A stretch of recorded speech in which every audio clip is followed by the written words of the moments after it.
ठीक है, जो देख लिया वो बाद में आप लोग देख लीजिए, ठीक है।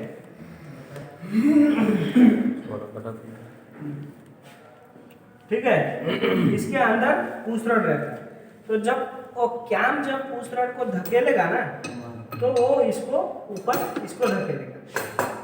ये वाला जो है, ठीक है, इसको कहते हैं रॉकर आर्म, ठीक है, रॉकर आर्म, ठीक है।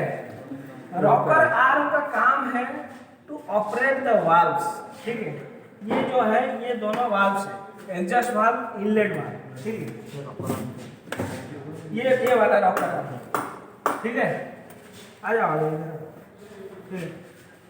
ठीक है। ये पुश रड इसको पुश करेगा तो ये फिर इसको दबाएगा, ठीक है, समझ गया।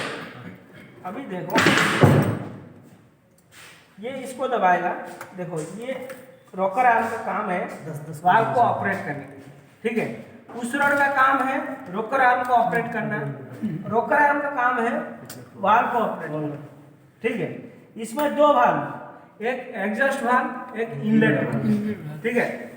जब तुम्हारा सक्शन स्ट्रोक होगा ना तो उस टाइम मान लो कि इनलेट वाल्व खुल जाएगा, खुलेगा तो इस ये वाला होल से इस अभी तुम्हारा यूनिट के अंदर मतलब लाइनर के अंदर हवा घुसेगा, ठीक है। फिर जब कंप्रेशन स्ट्रोक लेगा तब दोनों वाल्व बंद रहेगा, ठीक है, समझ गया ना। और उसी टाइम सेम टाइम में यहाँ पे जो इंजेक्टर नोजल रहेगा वो फ्यूल स्प्रे करेगा, ठीक है, समझ गया।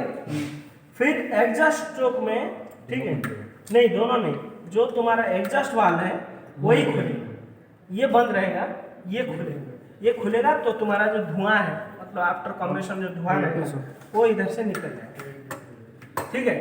तो ये सब ऑपरेट होने के लिए उसमें टाइमिंग्स रहता है, वो टाइमिंग के हिसाब से जो इंजन का मैन्युफैक्चरर है उसमें टाइम सेट करके ऐसे किया जाता है ताकि उसका टाइमिंग रहता है।